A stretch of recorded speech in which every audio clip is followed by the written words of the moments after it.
Assalamualaikum warahmatullahi wabarakatuh.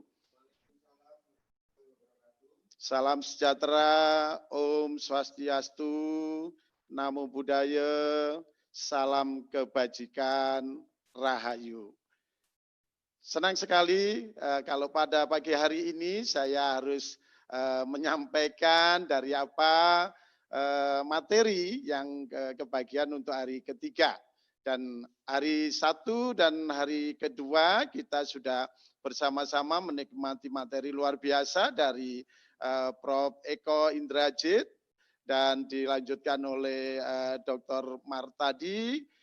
Beliau-beliau itu adalah orang-orang yang memang dedicated di bidang pendidikan dan di bidang persekolahan, bidang pendidikan tinggi, sehingga saya pikir ini cukup bisa mewakili dan bisa memberikan transfer spirit ya di dalam kita melaksanakan tugas kita sehari-hari. Saya barangkali itu yang saya ingin sampaikan.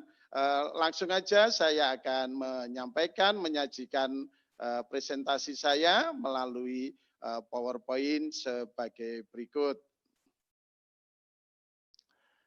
Baik, supaya lebih efektif saya share sendiri. Jadi ini biar host sama co-hostnya istirahat, saya yang bekerja gitu ya. Tapi nanti di tengah-tengah host akan tampil lagi gitu ya, biar nanti ada variasinya.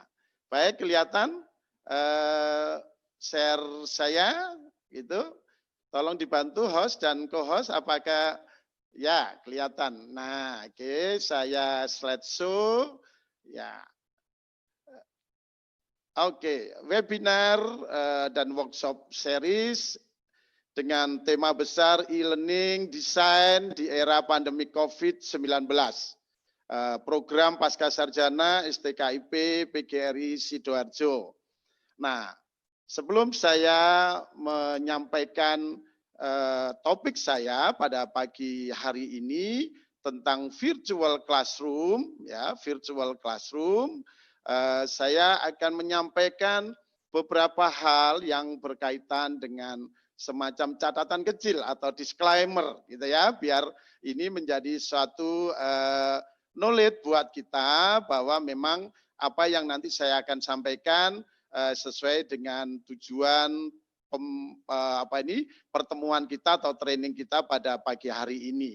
Yang pertama adalah bahwa tidak semua materi training ini buatan saya sendiri ya, tapi sebagian saya mengambil atau memulung ya, dalam bahasa Indonesia sekarang dipakai adalah memulung dari internet dan juga saya mengambil dokumen-dokumen ajar atau perkuliahan saya dari hasil kerja mahasiswa.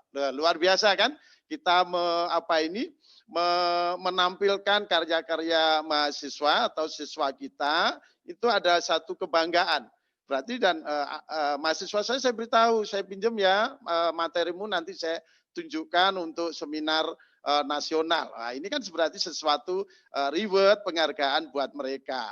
Yang kedua, sebagian saja yang saya bisa sebutkan sumbernya, tapi yang lain yang saya tidak bisa sebutkan, mohon maaf.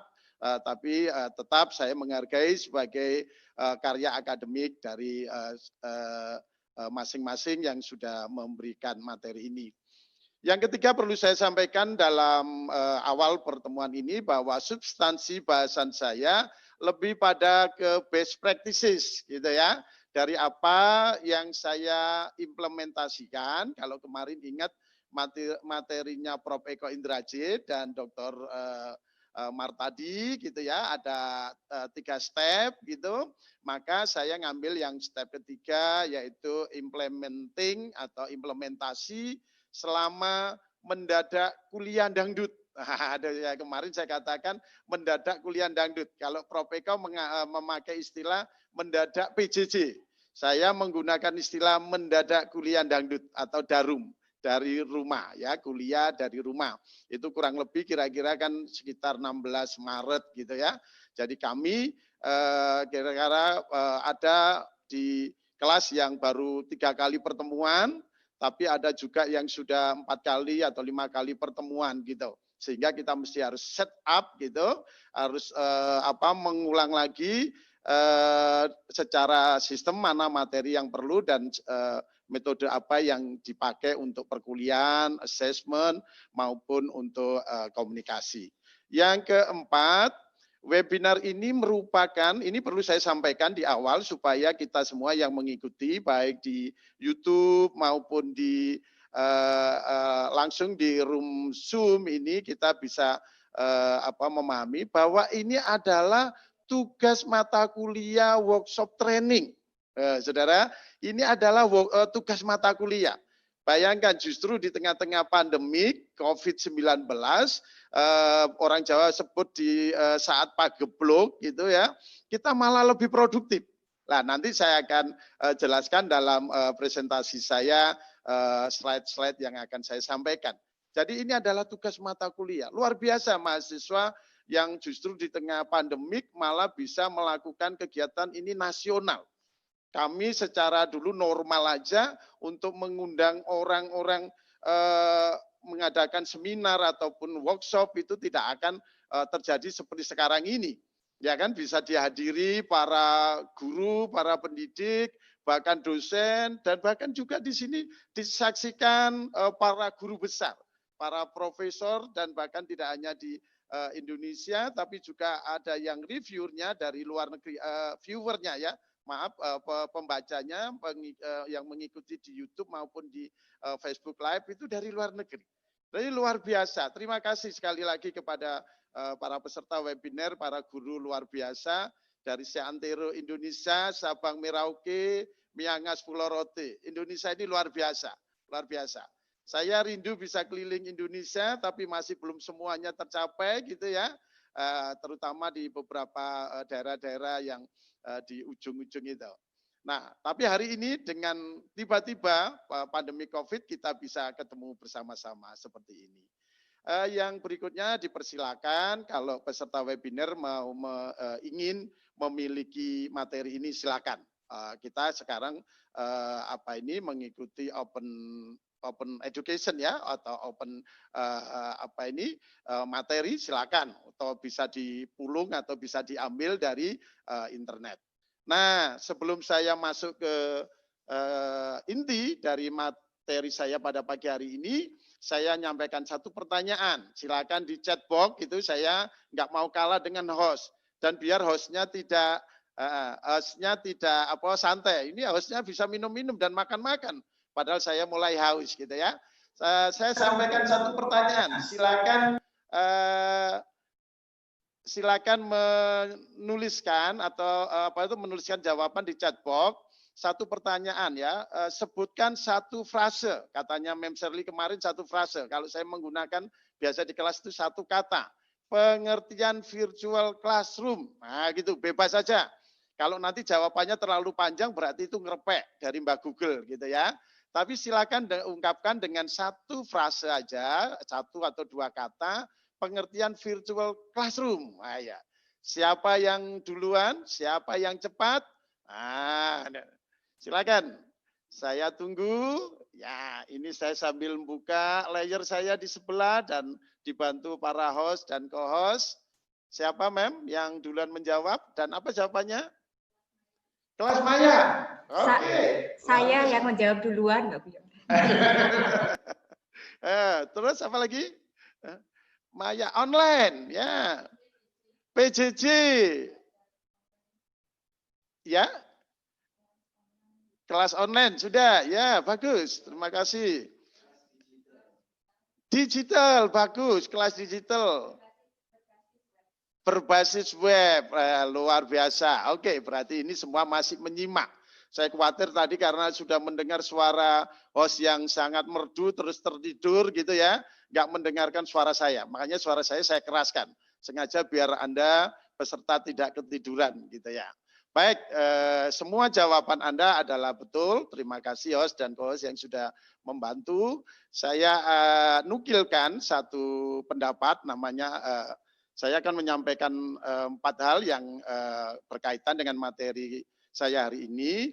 Yang pertama adalah pengertian. Berarti kalau kita bicara pengertian kan bicara pendapat, definisi atau teori gitu ya. Nanti saya satu aja karena kemarin sudah tadi disampaikan dasarnya pondasinya sudah diberikan oleh Pak Martadi dan juga Prof Eko. Yang kedua saya akan menyampaikan teknik menyampaikan materi pembelajaran gitu.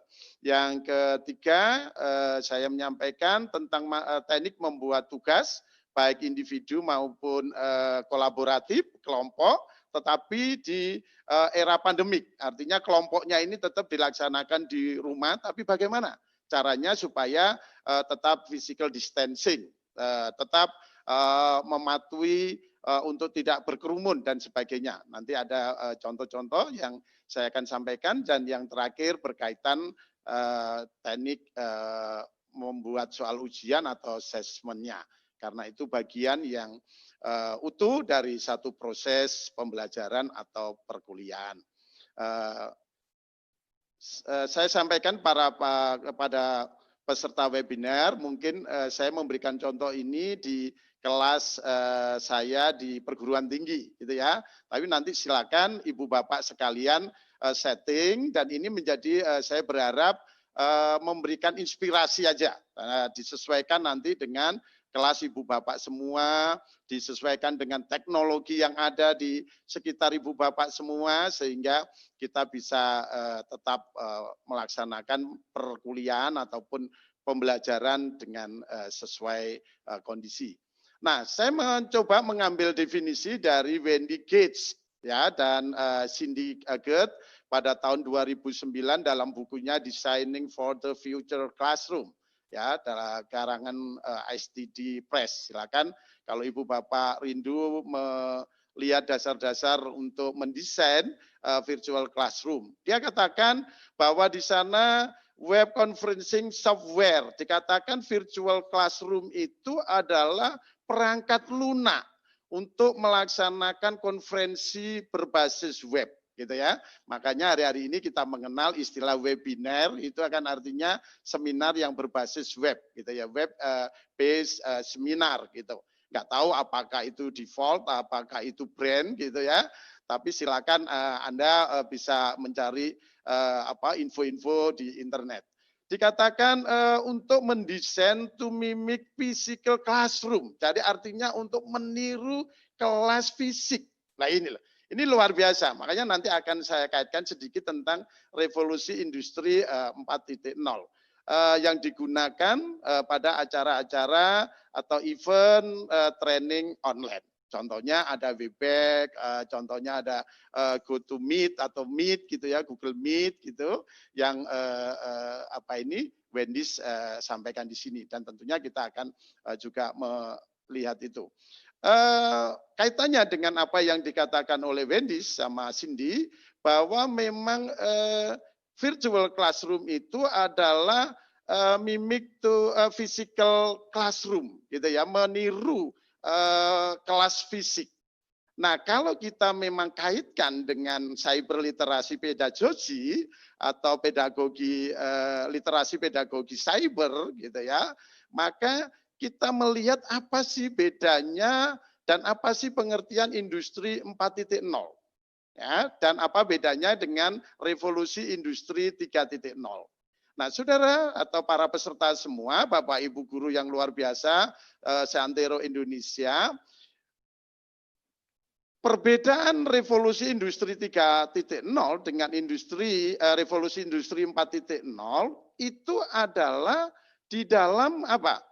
Mengkonektifikasikan yang disebut dengan cyber physical systemnya.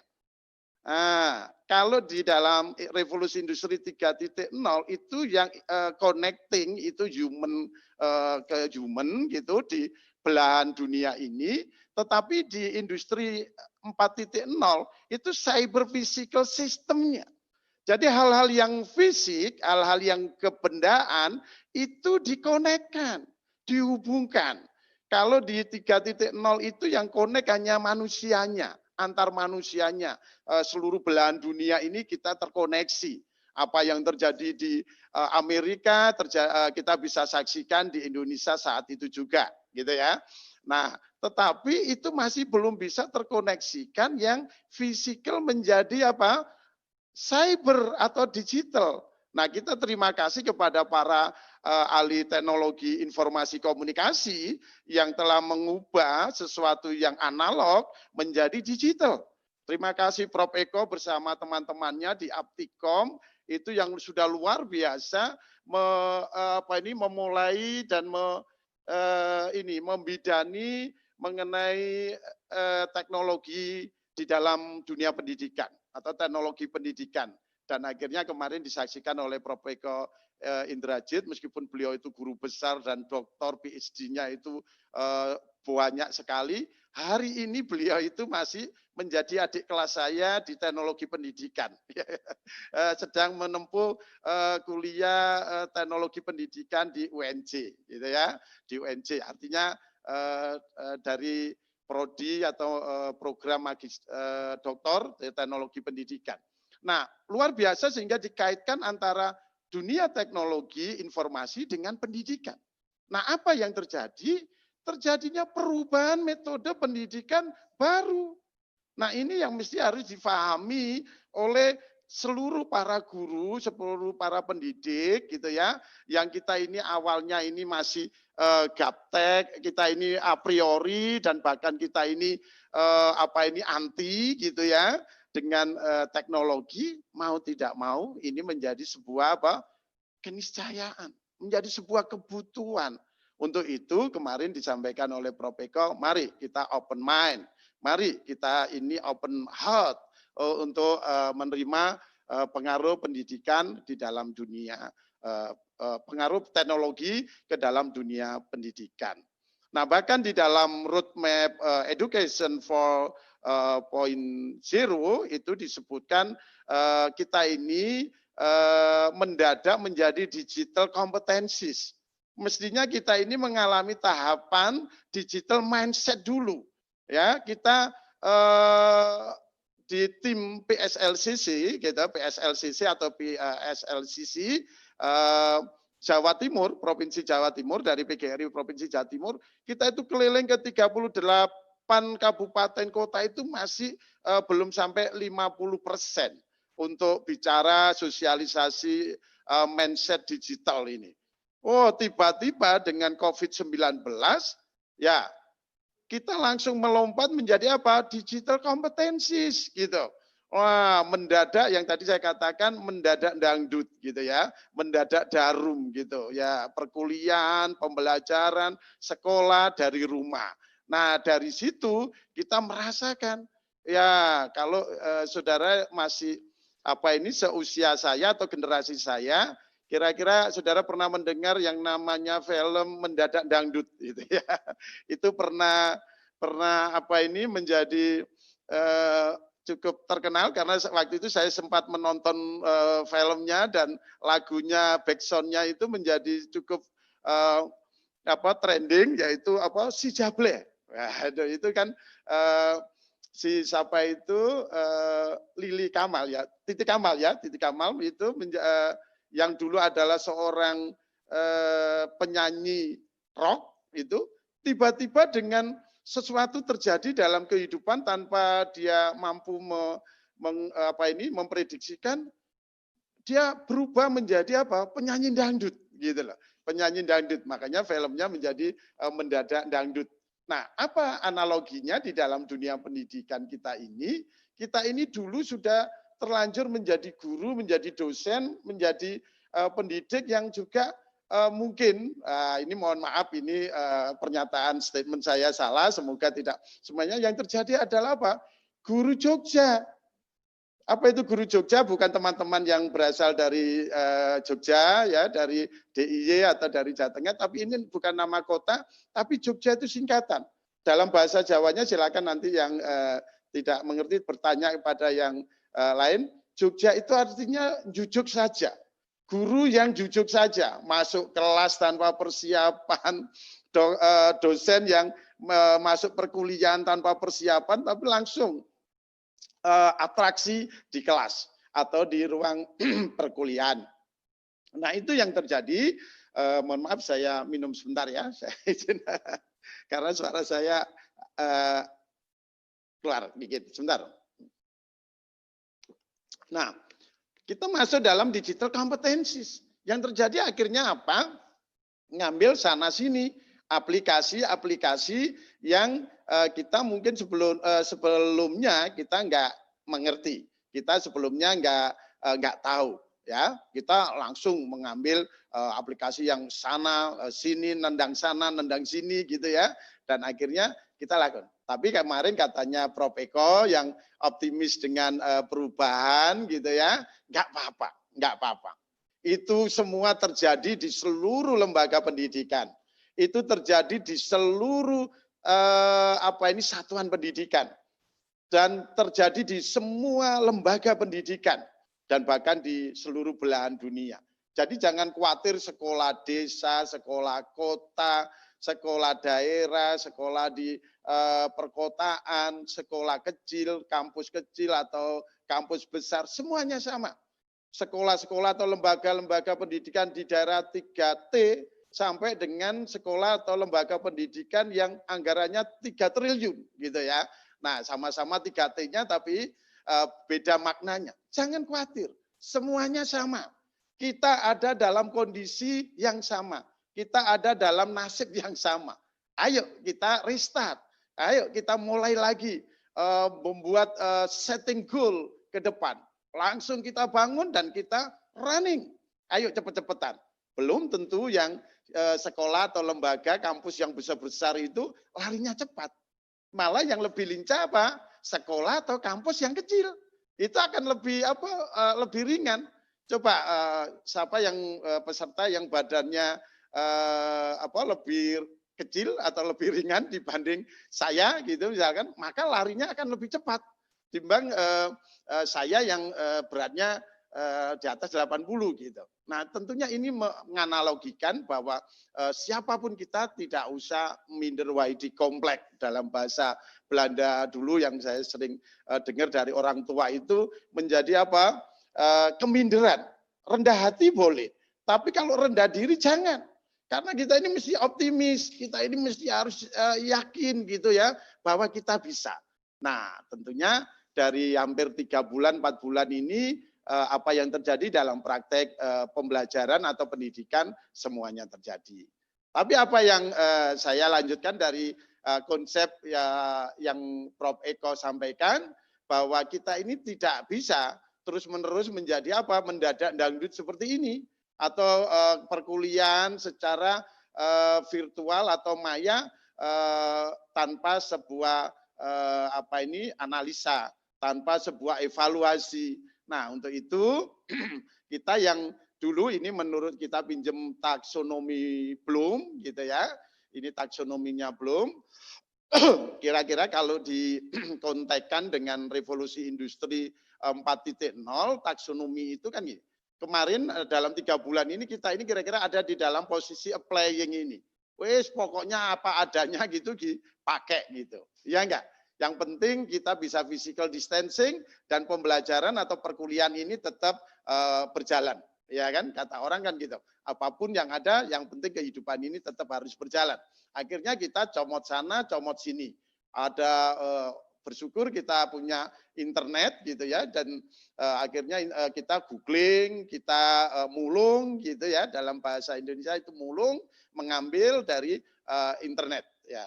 Dan itu akhirnya kita tiba-tiba kita ada dalam posisi sebenarnya kita ini hot gitu. Ya kan, dengan COVID-19 kalau dulu kita ini kebijakan pendidikan berubah ya, kurikulum yang diotak-atik berubah, hampir 12 kali kita ini punya kurikulum sejak kemerdekaan Republik Indonesia, maka sampai sekarang pun guru-guru gitu kalau dilatih kurikulum ya tetap itu aja. Kata orang bilang kurikulumnya boleh berubah gitu ya berkali-kali, tapi katanya kalau sudah balik ke sekolah minumnya tetap saudara? Teh botol saut sero. Ini sesuatu yang yang juga terjadi dalam diri saya juga. Saya dulu guru, saudara, sama. Saya jadi guru 20 tahun gitu ya di SMA dan saya mendapatkan penghargaan pengabdian 20 tahun gitu ya. Dan saat itu saya ada di Singapura gitu, dapat penghargaan, dikirimkan penghargaannya itu. Karena saya 20 tahun mengabdi di satu lembaga pendidikan swasta di Surabaya dan Sidoarjo gitu. Nah, apa yang terjadi di dalam dunia pendidikan, Pak Menteri pun tidak bisa mengubahnya. Kepala sekolahnya pun yang punya buku inting-inting, saudara yang ada di sekolah, istilahnya ada namanya buku inting-inting gitu ya, tidak sanggup bisa mengubah apa perilaku guru. Karena ya itu tadi, meskipun dilatih mulai dari menjadi instruktur nasional, instruktur provinsi, jadi instruktur kabupaten kota, jadi pengawas. Nah, kalau mindsetnya tidak open gitu ya, tidak mau dibuka dan mau berubah, maka yang terjadi yaitu tadi, apapun pelatihannya, apapun trainingnya, minumnya tetap apa saudara kembali ya kepada yang lama. Nah, saudara, dengan COVID-19 ini ternyata kita ini guru, dosen gitu sama saudara, dosen di perguruan tinggi ini juga sama. Diajari pelatihan training apapun, kalau sudah kembali ke kelas ya minumnya ya tetap teh botol sosro, metodenya tetap sama aja lah itu. Nah, dengan adanya pandemi ini kita ngambil hikmahnya saudara, kita tetap akan lawan, kita tetap harus waspada ya wabah virus COVID-19 ini. Tetapi kita tetap harus produktif. Kita yang applying ya, mari kita mulai naik ke grade yang lebih tinggi atau level lebih tinggi, yaitu analyzing. Kita dianalisa apa yang kita sudah lakukan selama 3-4 bulan ini, kita akan evaluasi naik lagi. Dan sampai nanti ini sudah ada pedoman ya, hari ini tadi saya sudah download banyak materi dan buku panduan untuk pembelajaran daring, baik di tingkat sekolah dasar menengah maupun di pendidikan tinggi, itu sekarang sudah ada panduannya. Nah, kita harus masuk ke mana? Ke level yang 6, create. Kita harus creating, kita harus bisa membuat dan menciptakan panduan PJJ atau pembelajaran jarak jauh yang sesuai dengan langkah-langkah yang sudah ada. Nah, sebenarnya gini, saudara, baik, saya akan tayangkan satu tayangan kelas yang ideal itu seperti apa gitu ya. Nanti co-host tolong dibantu, saya akan sharekan. Ya, saya akan share sebuah kelas yang ideal, gitu ya, yang ideal sebenarnya di era abad 21 ini. Bentar, saya stop screen dulu. Ya, ini. Boleh saudara sambil minum gitu ya, boleh saudara sambil chat gitu ya, sambil silakan tulis pertanyaan di chat box, karena co-host kami sambil nyemil, host kami sambil minum pun juga memperhatikan pertanyaan saudara semua gitu ya. Saya share screen video ini. Oke.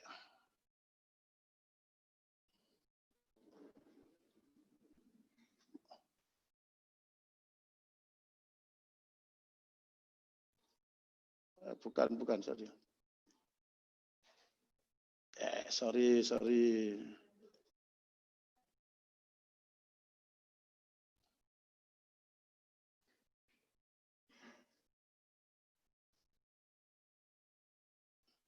Sebuah kelas yang ideal adalah kelas yang bentar.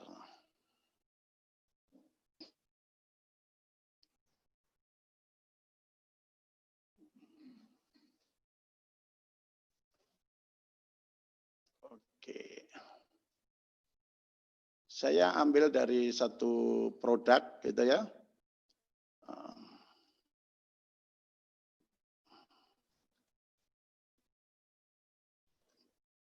Gimana, Kos? Sudah bisa kelihatan? Ya.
Oke, mohon maaf tadi backsound-nya suaranya hanya musik biasa dan itu kira-kira, tapi kan kita bisa menyaksikan secara video kelas virtual, kelas fisikal yang ideal di abad 21 itu kira-kira seperti itu. Namun dengan adanya pandemik kita tidak bisa mewujudkan itu dulu karena memang kondisinya tidak memungkinkan. Gitu. Baik, saya akan lanjutkan share saya. Kira-kira seperti itu, saudara. Kalau presentasi bisa lumayan nonton gitu, saya sambil bisa minum kan gitu ya. Itu kan caranya dosen atau guru untuk break gitu ya, saudara. Gitu. Nah ini saya lanjutkan, saya share screen dulu. Nah dengan kondisi COVID-19 ini, akhirnya kita tidak bisa lagi kuliah yang kemarin disebutkan dalam 4 domain atau dalam bahasa matematikanya kuadran gitu ya, di mana kita ini untuk bisa kuliah atau pembelajaran sinkron dengan tatap muka seperti ini ya kan, kita tidak bisa lagi perkuliahan dengan bersama-sama di ruang kelas gitu. Karena memang kondisi pandemik seperti sekarang ini. Nah, yang terjadi adalah kita harus dan kita akan bahas di kaitannya dengan topik saya pada pagi hari ini adalah tatap maya. Kalau ini tatap muka gitu ya, bukan berarti mukanya ditatap-tatapkan gitu ya. Dalam bahasa Jawa itu tatap itu artinya ini itu benturan gitu ya. Demikian juga di tatap maya secara virtual yang kita bisa lakukan. Enggak apa-apa kalau tatap maya kita mau bentur-benturkan muka kita atau wajah kita ya dengan monitor atau dengan gadget kita gitu. Nah, itu yang disebut dengan sinkron virtual. Di sini kita bisa melaksanakan, kita bisa membawa dari apa yang ada di fisikal yang tadi saya kaitkan dengan revolusi industri 4.0 dan definisi dari Cindy ya, bahwa apa yang physical classroom itu menjadi cyber classroom atau virtual classroom. Nah, itu bisa dilakukan. Cuman kita butuh tool, kita butuh bantuan gitu ya. Di sana kita tetap bisa diskusi, kita bisa dialog, kita bisa demonstrasi, kita bisa tanya jawab, kita bisa kerja kelompok. Nah, di sini ya kita bisa kolaboratif ya, dan bahkan kita juga bisa self based bisa melakukan kegiatan secara individu. Tidak harus kita ini individu, tapi kita bisa kolaborasi, bisa kelompok. Ya, nah ini ya, saya akan membahas topik saya di tatap maya ini. Dan bukunya Prof. Eko tentang tatap maya saya juga endorse atau promokan ya, silakan Bapak Ibu Saudara pesan itu bukunya Prof. Eko. Mana Prof. Eko? Prof. Eko ini juga monitor kita ya, jadi saya promokan bukunya beliau gitu ya.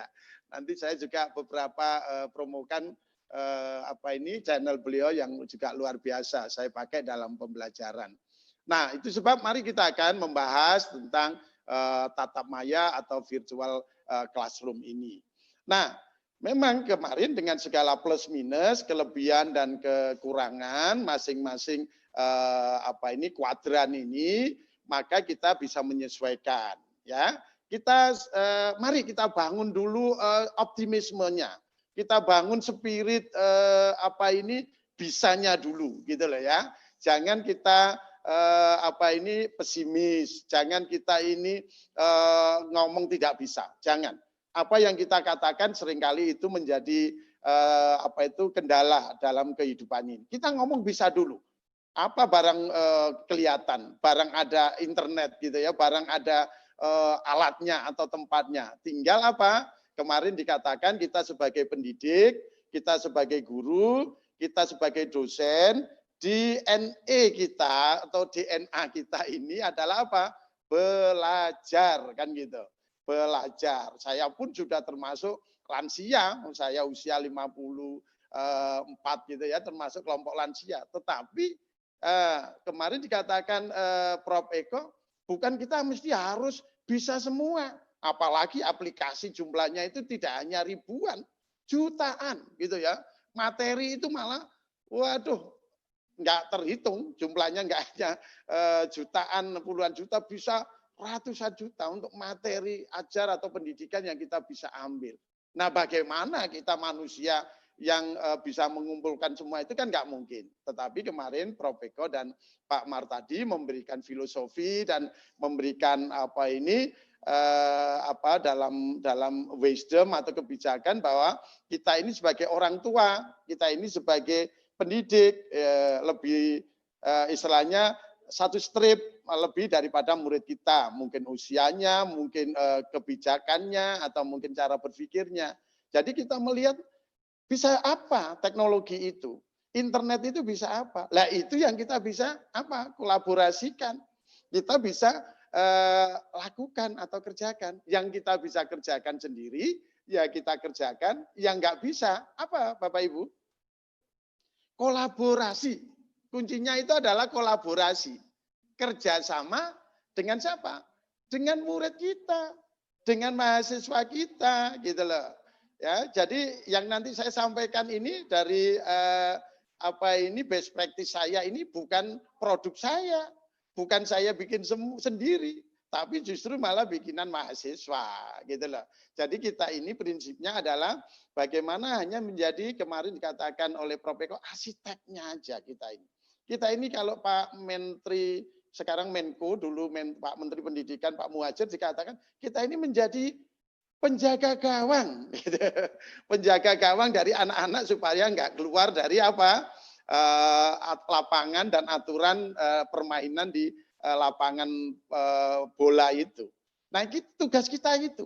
Yang kita bisa kerjakan, kita bisa lakukan, ya kita lakukan atau kita sampaikan. Yang nggak bisa, kita bisa kolaborasi dengan mahasiswa. Nanti saya berikan contoh-contohnya yang berkaitan dengan itu. Jadi artinya apa Bapak Ibu? Kita ini bukan lagi satu-satunya sumber belajar. Nah, ini yang harus kita pahami dulu. Kita harus rubah mindset pikir kita. Kalau dulu saya mengajar 30 tahun yang lalu, begitu lulus dari kampus, mahasiswa yang ideal dapat beasiswa super semar, ya malu sebenarnya, tapi kan nggak apa-apa, memang waktu itu adanya beasiswa itu super semar gitu, saudara. Begitu mengajar idealis dan merasa kita ini menjadi satu-satunya sumber belajar, ya kan? Tetapi sekarang tidak bisa. Kita harus lebih down to earth, lebih humble gitu ya, untuk memahami perkembangan zaman ini. Kita menjadi apa?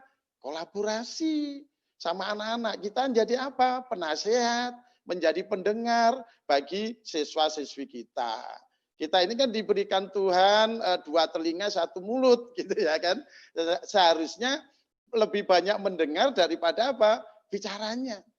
Sebenarnya kita di kelas lebih banyak mendengarkan anak-anak, oh itu sudah luar biasa.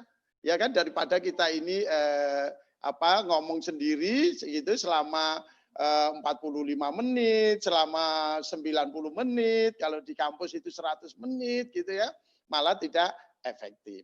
Nah, kita melihat dari kuadran itu, Ibu Bapak sekalian, mana yang memiliki dan mana yang kita mampu.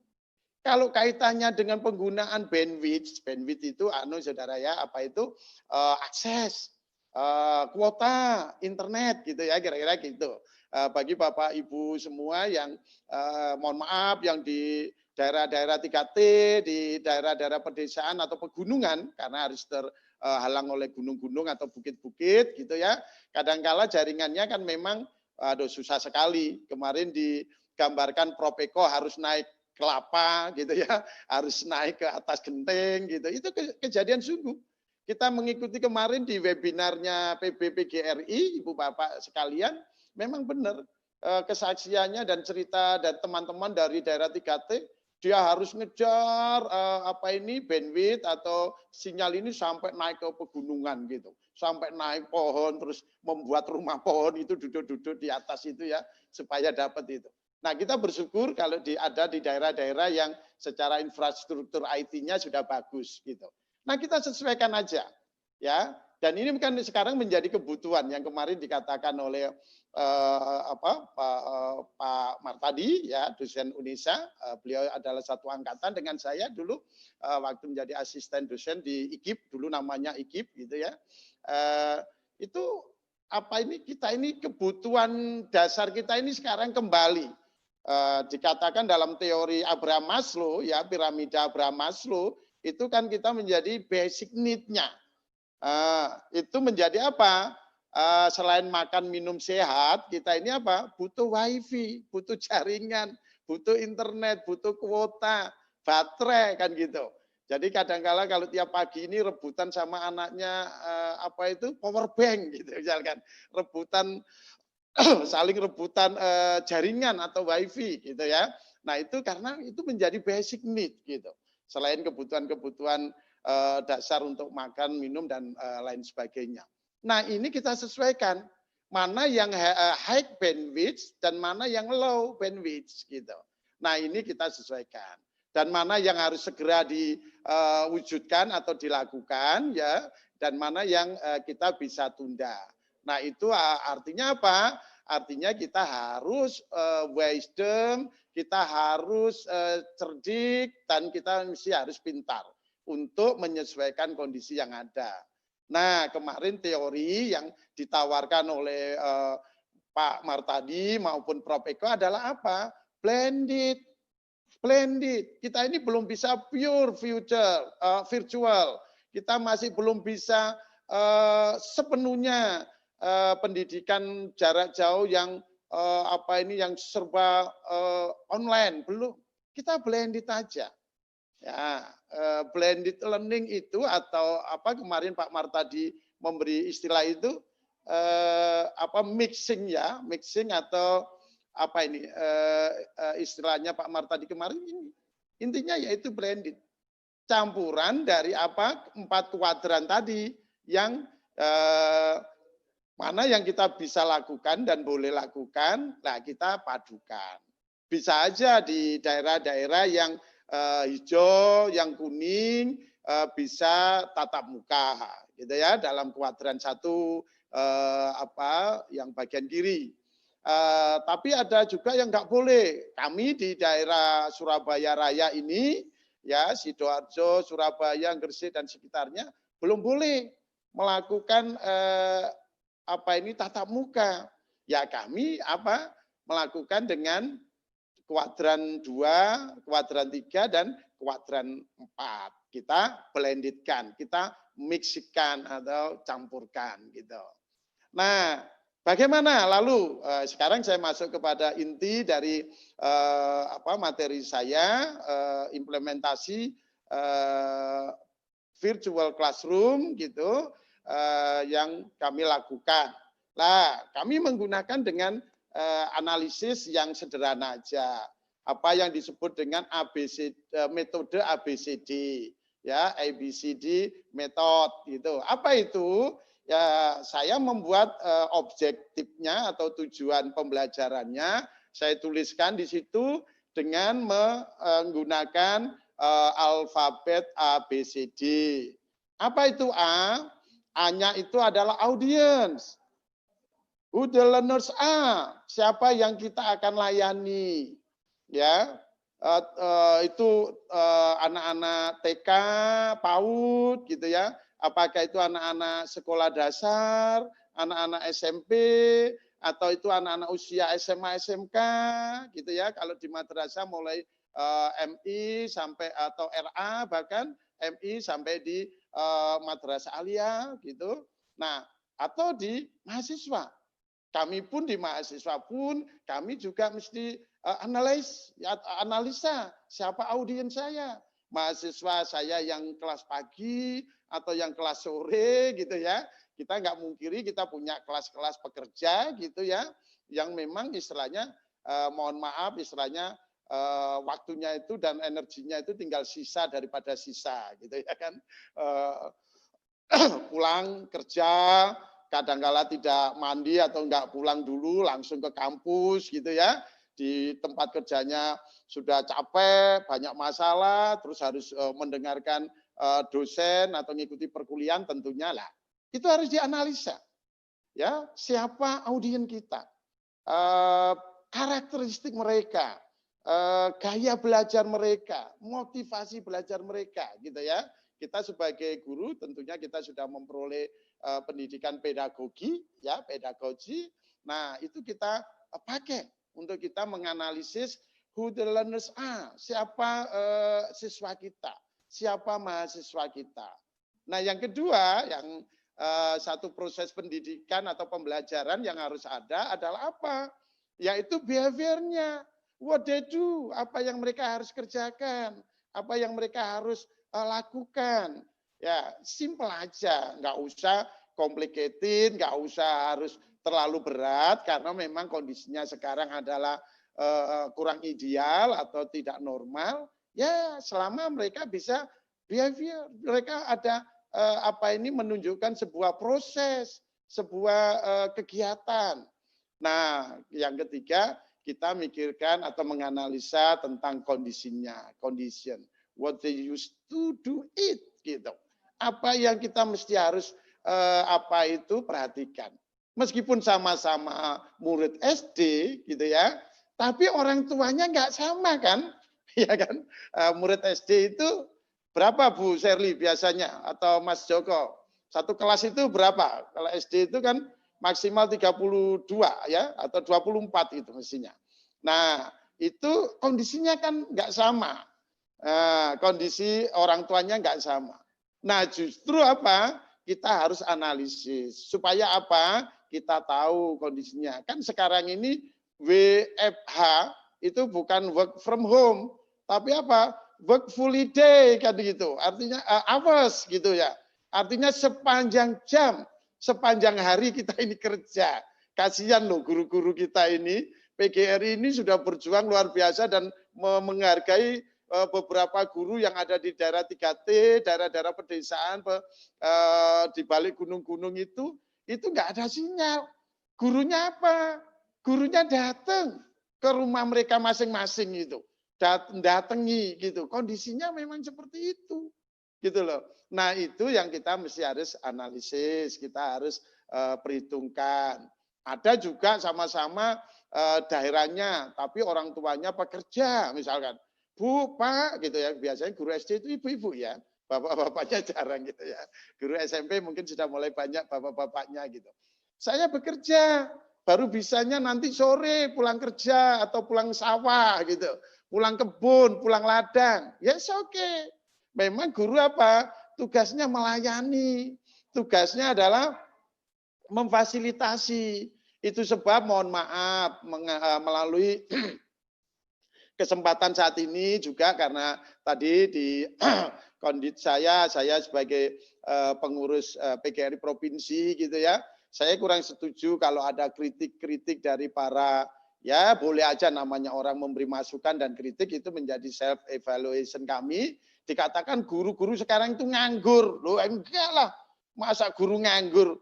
Guru WFH itu malah tidak hanya bekerja dari rumah, bekerja sepanjang jam, sepanjang hari, dan bahkan yang nggak ada jaringan internetnya harus datangi ke rumah orang tua atau ke siswanya masing-masing. Nah itu sebab mari kita membangun ekosistem dan atmosfer pendidikan yang optimis dan saling berpikiran positif gitu ya. Guru ini nggak nganggur, guru ini bukan makan gaji buta. Makanya kebetulan ini tadi saya sudah sampaikan di disclaimer saya di depan. Ini adalah tugas-tugas mahasiswa saya S2 dalam mata kuliah workshop training. Itu adalah sebagian besar ya dari jumlah mahasiswa kami kelas batch 5 ini adalah guru-guru SMP dan guru-guru SMA gitu ya, dan kebanyakan adalah guru-guru SMP negeri. Mereka ini adalah apa? Bekerja. Kalau tidak bekerja di sekolah WFO gitu, dia WFH. Belum lagi dapat tugas kampus, dia kuliah ya, harus kuliah harus mengadakan webinar seperti ini. Ini lihat beberapa mereka itu tendis ada di sini maupun di mengikuti di sekolahnya yang WFO gitu. Mereka mengikuti dari sekolah atau dari kantornya. Sedangkan yang WFH ataupun tidak ada pekerjaan gitu, dia bisa bersama-sama di kampus untuk menghadiri kegiatan webinar ini. Artinya apa? Kondisional. Masing-masing kondisinya itu berbeda. Yang itu yang mesti harus diakomodir. Kalau nggak bisa, ya kita ya kekeluargaan dong. Kalau nggak bisa kondisinya ya sampaikan gitu ya. Tetapi kita mesti harus tetap optimisme, tetap melayani mereka. Ya toh, misalkan, Pak, kami harus melalui laut nyebrang. Betul. Ada teman saya di Sumeneb. Sumeneb itu Bapak Ibu Saudara sekalian yang dari luar Jawa Timur, yang dari yang berada di wilayah timur Indonesia atau bagian tengah Indonesia. Sumeneb itu satu kota kabupaten di Jawa Timur yang jumlah kepulauannya paling banyak. Gitu ya, paling banyak daerahnya itu di pulau-pulau gitu ya, di pulau-pulau. Nah, itu gurunya itu ada di satu pulau, murid-muridnya ada di pulau lain. Lah itu kan tergantung sekali dengan apa? Dengan gelombang laut kan gitu.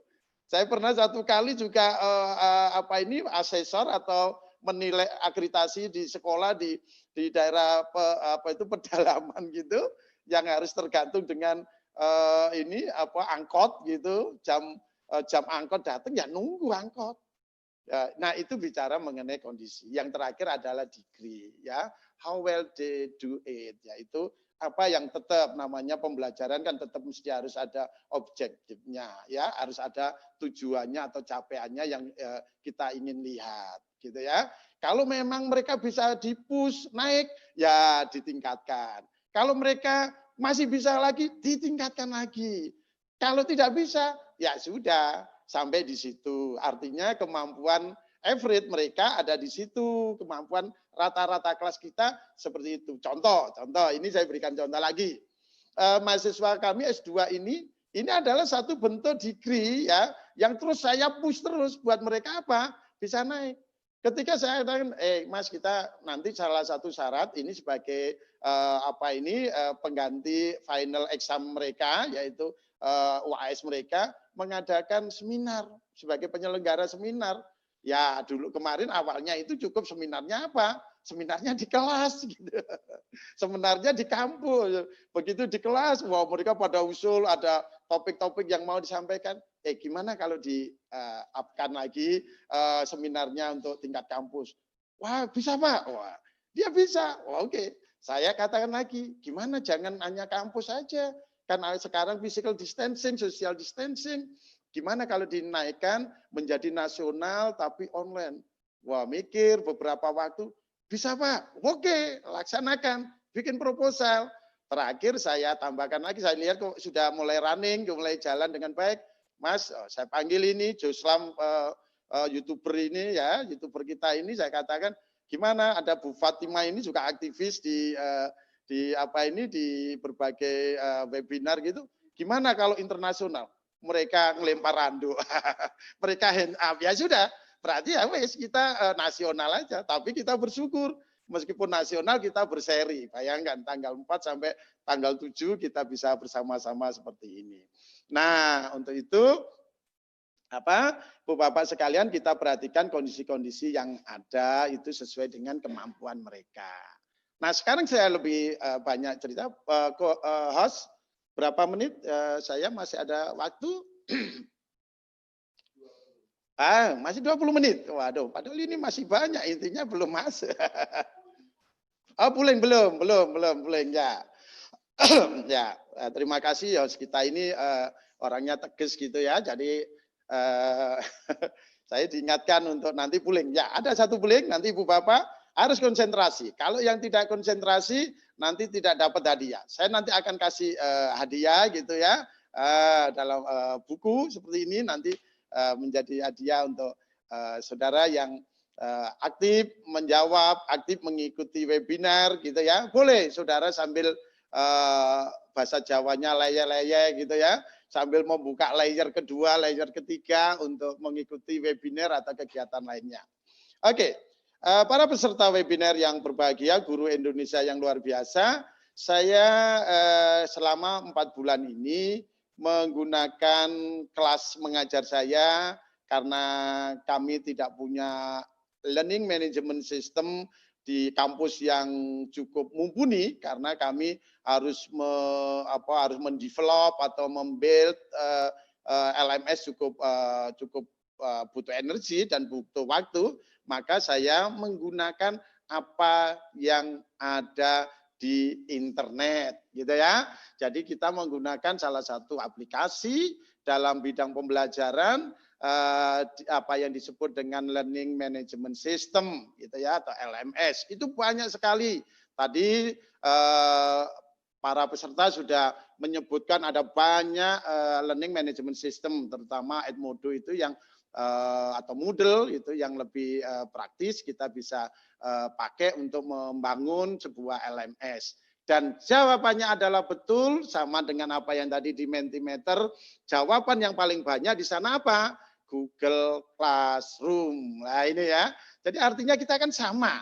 Baik Bapak Ibu yang di saya yang di pinggiran Surabaya atau di kota Surabaya Raya, Bapak Ibu ada di daerah-daerah gitu ya, di pedalaman, atau mungkin yang di luar Jawa, di seluruh Sabang, Merauke, Miangas, Pulau Rote, ternyata hampir sama. Kita menggunakan Google Classroom. Loh, nggak ada bedanya kan? Berarti kan gitu. Artinya siapapun kita bisa melaksanakan itu tergantung dari apa? Kecepatan dan adaptif kita masing-masing gitu ya. Nah, ini dalam satu semester ini saya punya 12 kelas. Bayangkan. Oh, dosen ini saya termasuk dosen dosen pekerja keras ini ya. Ini harusnya 12 SKS tapi ini menjadi apa? 12 kelas. Ya, karena kebetulan saya mengajar di 2 kampus gitu ya. Kadang-kala pernah di 3 kampus gitu, tapi karena kondisi kemarin full sibuk di provinsi dan sebagainya, saya ngambil di 2 kampus. Ini saya total semua ada 12 kelas. Bayangkan di 12 kelas, kalau saya tidak ada perkuliahan gitu ya, satunya di Sidoarjo, satunya di Surabaya, maka waduh, betapa pendidikan ini menjadi berhenti. Ya kan? Betapa kelas ini akhirnya menjadi menjadi kelas yang mati. Dan kelas-kelas itu menjadi apa? Menjadi museum kan gitu. Nah, akhirnya melalui Google Classroom, kelas yang physical classroom itu saya rubah menjadi apa? Virtual classroom. Saya buatkan, ini saya bacakan ya, mulai dari kelas learners development, bicara tentang perkembangan peserta didik gitu ya. Ini kelas di S1 gitu ya. Saya mengajar mereka di 3 kelas ini, di learners development atau PPD gitu, perkembangan peserta didik. Karena saya pengurus PGRI, saya ngajar juga ke PGRI-an gitu ya. Ke PGRI-an ini saya ada 1 kelas. Ada lagi filsafat pendidikan. Oh, saudara, dosen itu ternyata ngalang-ngalai siswa gitu ya, harus belajar banyak itu ya. Jadi saya tidak hanya 1 mata kuliah, tapi kelas yang berbeda, mata kuliah yang berbeda. Bayangkan, kalau kita nggak membuat sebuah learning management system yang cukup rapi, ya kita akan istilahnya amburadul atau kerepotan sendiri kan gitu. Ada juga manajemen pendidikan gitu ya. Kebetulan background saya manajemen dan teknologi pendidikan, jadi saya ngajar manajemen pendidikan gitu. Ini juga demikian. Ada berapa kelas? 2 kelas, nggak salah ya, itu ada 2 kelas gitu. Dan ada juga kelas yang sama, saya senang di Surabaya itu hanya kelas yang sama, tapi ada 5-6 kelas, yaitu di mata kuliah umum, pendidikan kewarganegaraan, ya, pendidikan kewarganegaraan. Meskipun 1 mata kuliah yang sama, tapi kelasnya beda-beda dan mahasiswanya berbeda-beda. Nah, itu sebab nanti saya akan memberikan penugasan yang juga berbeda-beda dari jurusan perhotelan, pariwisata dengan anak-anak dari jurusan teknik, ya kan beda-beda. Karena kemampuan mungkin dalam teknologi, dalam adaptif di teknik atau komputernya beda. Dan di S2 atau di pasca sarjananya saya satu kelas yaitu workshop training. Mata kuliah workshop training yang hari ini para mahasiswanya sedang melaksanakan tugas dengan webinar ini, dengan mengadakan webinar ini. Nah ini saya berikan contoh di salah satu kelas saya di workshop training di batch 5 ya 2019 di pasca sarjana STKIP PGRI Sidoarjo. Ini virtual classroom Bapak Ibu, sederhana aja, simple aja. Tiba-tiba tanggal akhir Februari awal Maret kita masih bisa mobile. Saya kalau hari ke Surabaya terus akhir pekan di Sidoarjo atau pertengahan pekan di Sidoarjo, mobilitas paling sehari tadi katakan host kita Mem Shirley paling hanya bisa sekali 2 kali kegiatan. Tapi dengan kita WFH gitu ya, work from home, kita bisa saya mulai jam 6 pagi sampai jam 6 sore bisa 4 kali webinar gitu, bisa 2 kali menjadi pembicara gitu ya. Nah ini nanti saya akan berikan contoh-contoh di belakang di slide saya. Ini kelas di workshop training. Ibu Bapak sekalian di kelas Google Classroom ini di sini ada forum yang kita bisa menyampaikan informasi awal. Jadi di sini saya sampaikan tata laksana perkuliahan kita. Ini disampaikan di forum. Nah selanjutnya untuk materi yang sifatnya umum juga bisa ditautkan di forum atau juga bisa dimasukkan di bagian tugas kelas atau kelas work itu ya.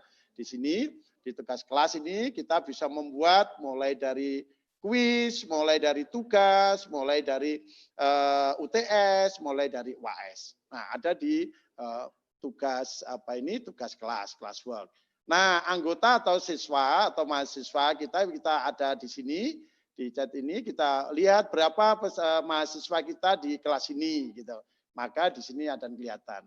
Bagaimana mahasiswa bisa masuk ke kelas ini? Yaitu sebelumnya di awal kita membuat atau membangun virtual classroom di Google Classroom ini, yaitu kita memberikan kode kelas code gitu ya. Dan hanya mahasiswa yang kita kirimi kode kelas ini yang bisa masuk di kelas kita. Jadi ibaratnya mereka kalau di physical class atau di kelas sekolah itu, ya mereka yang ada di buku induk kan gitu, yang ada di buku absen baru bisa masuk di kelas. Nah ini di anggota. Termasuk di sini ada apa?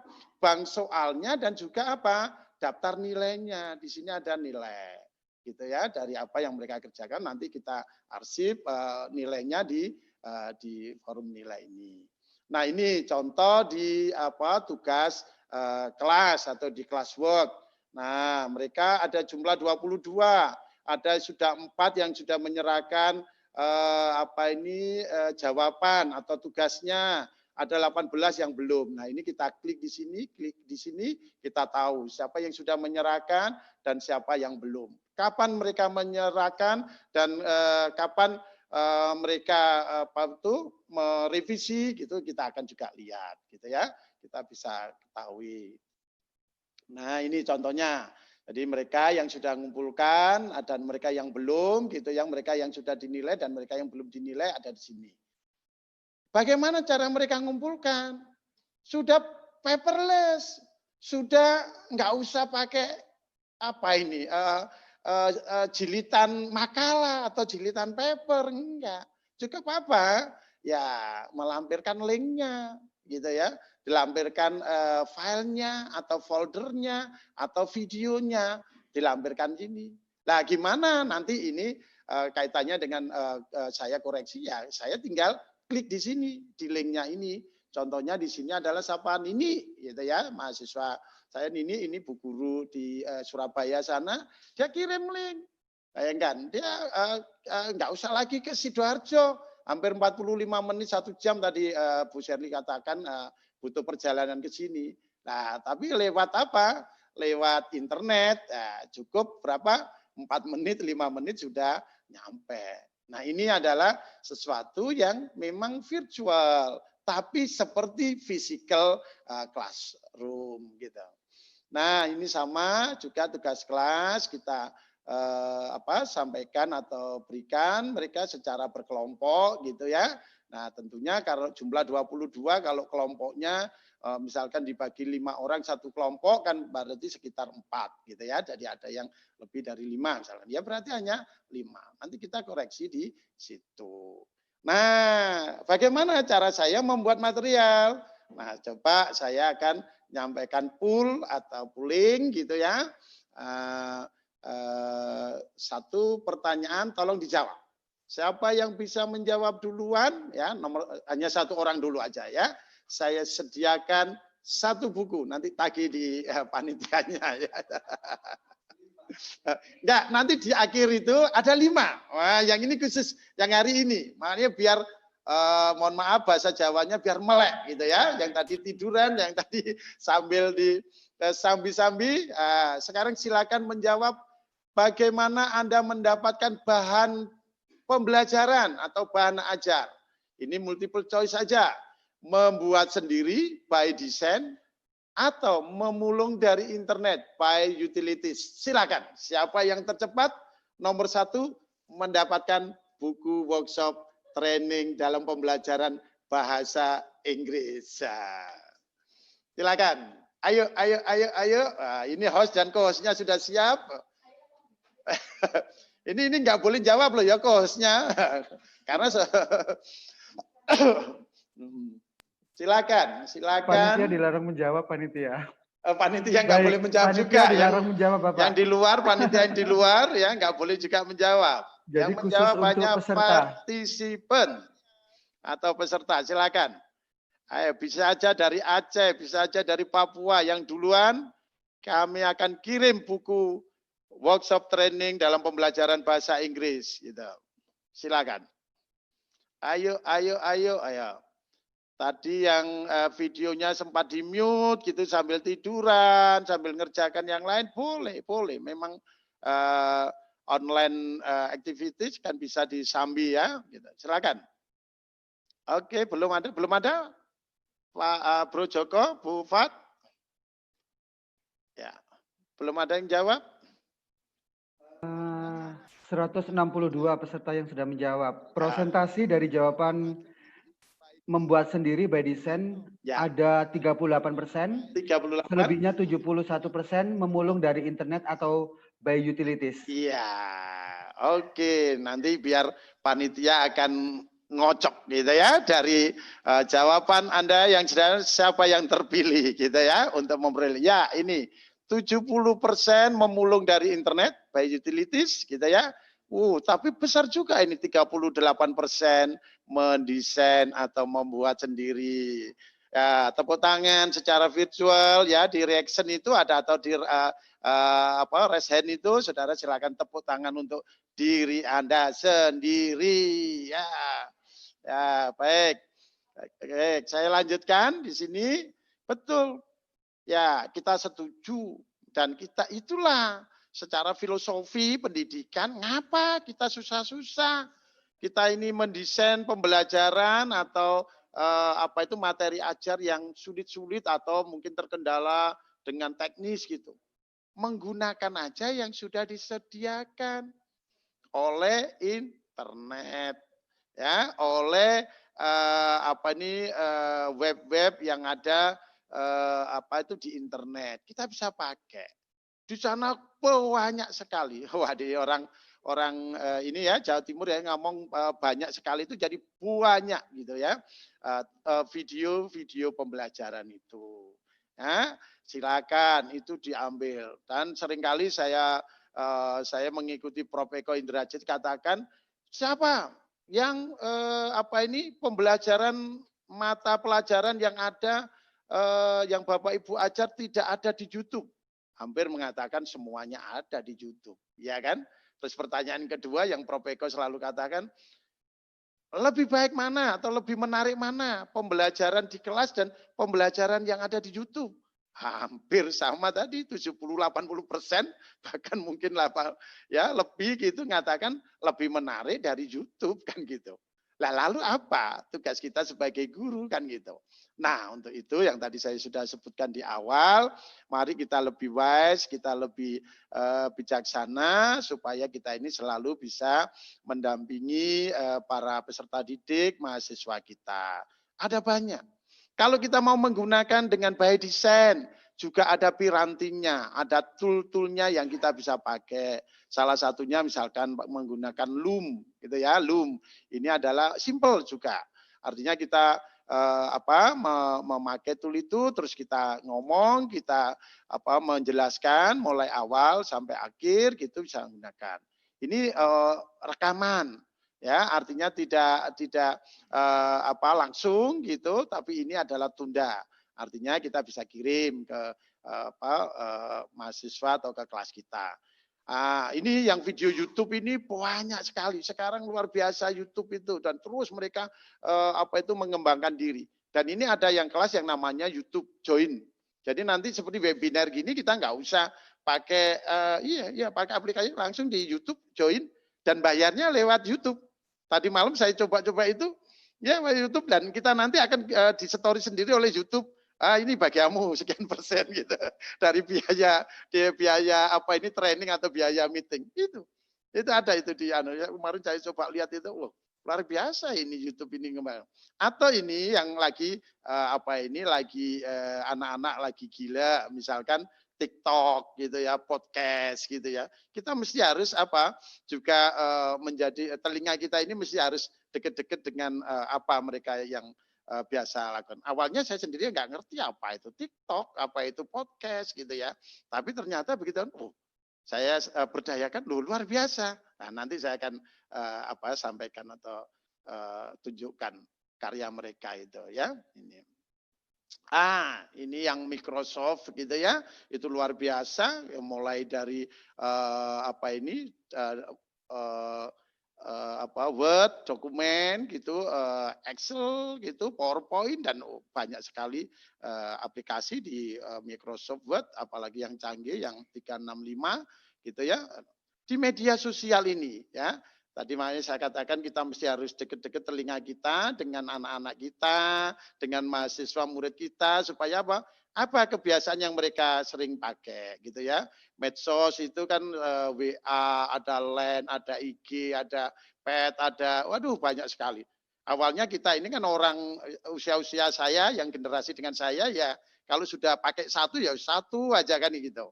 Ya kan misalkan WA dan kelihatannya yang sekarang familiar dan hampir seluruh orang pakai itu dengan WA. Kita manfaatkan. WA group sekarang canggih juga. Bisa untuk meeting grup juga, ya kan bisa dipakai untuk ngobrol bersama, katanya 8 atau 16 gitu. Saya pernah coba hanya 8 gitu. Nah itu yang kita bisa untuk menyiapkan materi pembelajaran kita. Lalu bagaimana untuk kita bisa bertatap maya atau bertatap muka dengan mereka secara virtual, yaitu menggunakan aplikasi-aplikasi yang utilities yang sudah ada di internet gitu. Contohnya gini ya, silakan sudah keluar ya ini menggunakan aplikasi ini. Karena ini saya sampaikan di sini, tapi saya juga bukan salesnya ini ya, nanti dipikirnya endorse itu ya enggak gitu ya. Enggak, hanya kebetulan saya menggunakan ini aja gitu ya. Nanti saya nawarkan ini pikirnya saya salesnya gitu ya. Tapi ya saya sebutkan karena ini juga sudah familiar, misalkan ya pakai Zoom Meeting atau Google Meet gitu ya. Bagi sekolah, kampus yang sudah punya akademik email, itu biasanya yang di belakangnya ada ACID atau SCH gitu ya, menggunakan Google Meet. Ini tidak putus. Tapi kalau Zoom, medit ini ya, gratisnya hanya 40 menit gitu ya. Ya medit awal-awal dulu ya medit itu pelit ya. Pelit itu apa ya? Kikir gitu ya. Bukan. Ini yes. Ya. Itu kalau memang katanya Zoom mau gratis kok jaluk enak gitu atau minta yang enak ya. Itu 40 menit. Ya lumayan lah. Ya 40 menit nanti mahasiswa kita atau siswa kita beritahu. Nanti kalau sudah 40 menit yang ke-40 siap-siap nanti login lagi ya karena kita akan putus. Nah, silakan minum dulu, silakan makan-makan dulu gitu ya. Tapi saya beri waktu misalkan anggap aja itu istirahat gitu ya. Anggap aja itu jam istirahat gitu. Saya beri waktu 5 menit atau 10 menit ya. Setelah itu harus login lagi gitu. Enggak apa-apa. Saya sering kali juga lagi itu. Tapi ada beberapa yang tadi disebutkan host tadi, ada yang parno juga ya, ada yang paranoid ya menggunakan ini. Mohon maaf ini karena aja ya, saya tidak sedang ini, tapi memang ada juga yang karena yang namanya berita kan banyak juga ya kita mendengar. Oke, saya mengakomodir. Pak, saya nggak mau pakai Zoom, gimana Pak? Ya, oke. Ya, masa saya akan paksakan. Nah, kadang teman-teman sudah sudah gabung di ya sudah. Kalau gitu kamu langsung masuk ke Google Classroom-nya. Jadi nggak ikut meeting virtualnya, tapi dia ikut tetap di kelas itu di Google Google Classroom. Karena selain kita bertatap maya, meeting virtual meeting, kita juga menyediakan tadi materi atau tugas di Google Classroom. Artinya apa? Sama aja, kita akomodir. Jadi perbedaan dan kondisi-kondisi yang ada bisa aja. Saya pernah mahasiswa saya, Pak saya nggak mau pakai Zoom, nggak boleh sama orang tua. Loh ya nggak apa-apa ya, masa kita pasang, ya kamu nggak masuk berarti, saya ya enggak. Ya sudah kalau gitu kamu di Google Classroom aja ya, nanti tunggu setelah kelas meeting ini saya akan upload tugasnya di Google Classroom. Loh, kita tetap hargai dia masuk. Ada kelas kami itu mahasiswanya aktif-aktif. Sebelum saya masuk kelas itu mereka sudah nunggu di depan pintu seperti anak SD itu loh. Iya, betul ada sungguh gitu. Nah, termasuk terus di dalam pun dia kalau istilahnya nggak ke absen gitu ya protes loh Pak saya nggak di absen karena gitu. Dan itu ada memang mahasiswa-mahasiswa yang luar biasa aktifnya seperti itu ada. Nah ini adalah tool yang kita bisa pakai menjadi sinkronus atau sinkron dari perkuliahan. Nah ini yang terjadi gitu ya. Jadi saya virtual meeting yang pernah saya lakukan pada mahasiswa ini gitu ya. Jadi bisa ada ini kelas-kelasnya saya foto atau saya record gitu dan perkuliahan saya di sini. Nah ini saya sampaikan mereka pada kapan itu 2 Juni 2 Juni kemarin kan baru 1 bulan itu kami perkuliahan gitu ya kami lakukan. Atau yang tadi by design yang tadi menggunakan Loom ini saya membuat rekaman materi dengan ini mata kuliah apa ini membangun imunitas manajemen pendidikan. Coba saya klik aja ini ya. Nah, ini semoga link videonya lancar gitu. Kalau YouTube langsung bisa ya Mas Joko ya, bisa share kan gitu. Nah, di share nggak usah harus di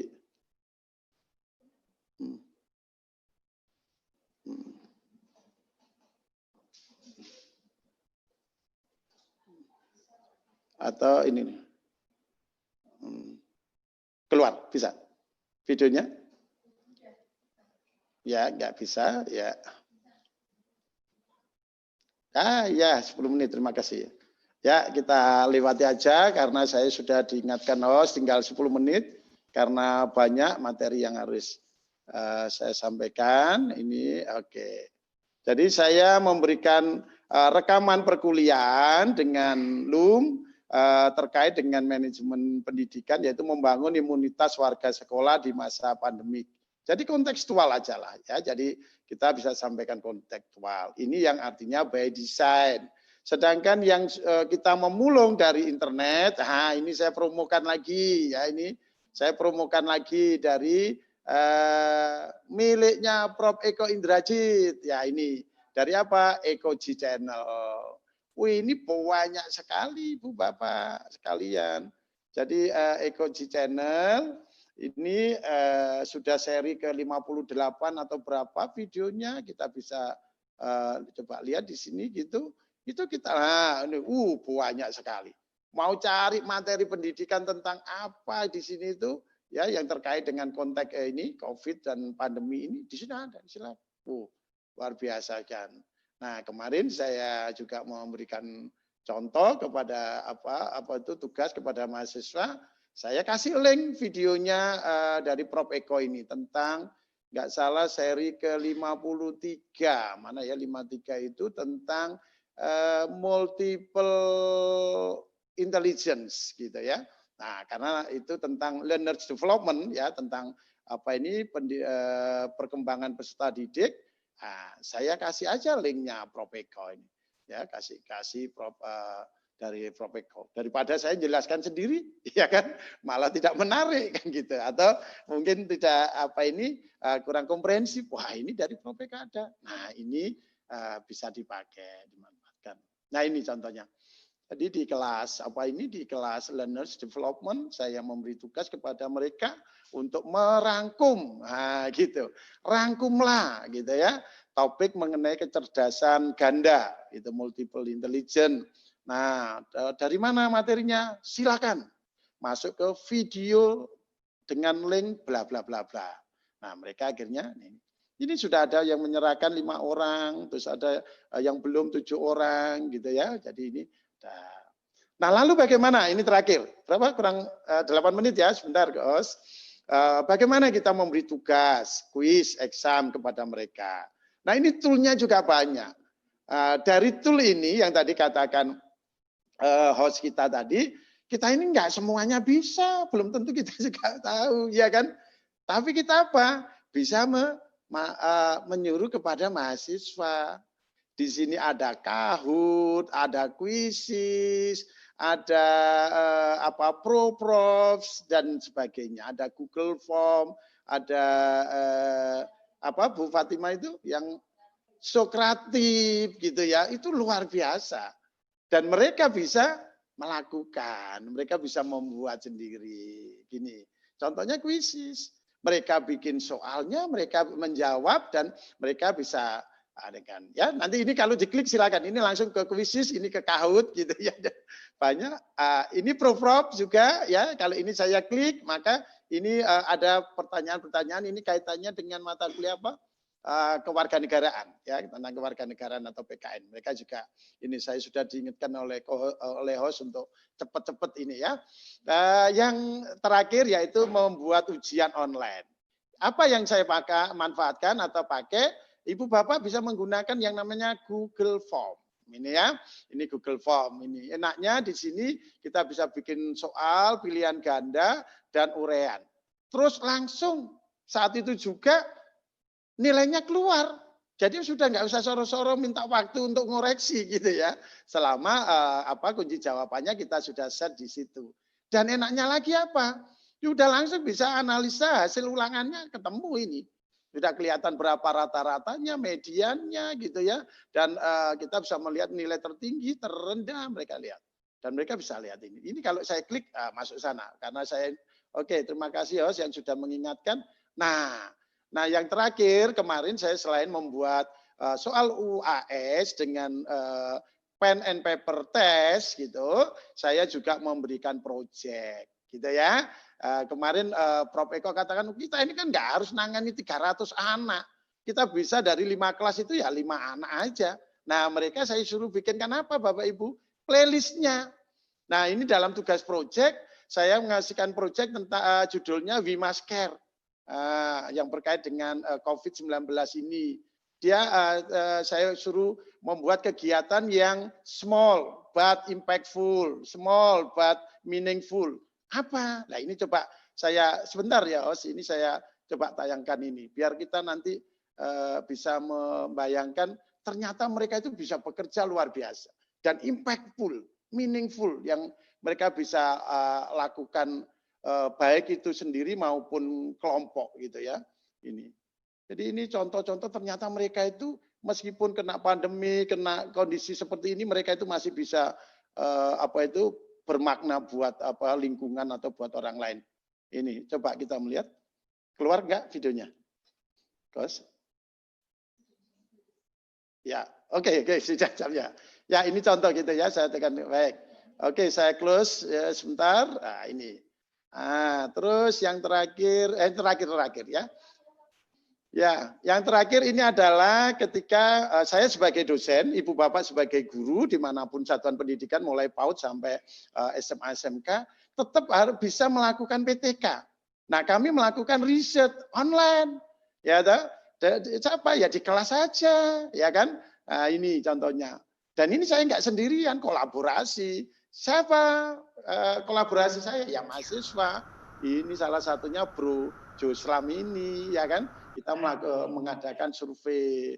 Setelah itu dibuatkan artikelnya. Nah, ini ditulis ya tentang student perception ini. Ini kemarin saya kirim ke salah satu jurnal ya di kampus yang sudah Sinta berapa Mas itu? Kalau tidak salah Sinta, ya, Widya Mandala Bapak. Ya, di kampus Universitas Katolik Widya Mandala Surabaya kita sudah dapat feedback untuk direvisi. Artinya kita tetap Tridharma itu tetap jalan. Jadi nggak hanya. Nah, yang terakhir ini, ya ini adalah book chapter dari apa? UTS-nya mahasiswa batch 5. Kita kumpulkan, saya hanya sebagai editor aja. Saya sebagai editing, tapi kumnya kan lumayan gitu. Dan mahasiswa juga punya namanya menjadi penulis gitu. Nah, yang terakhir adalah community service atau pengabdian masyarakat saya.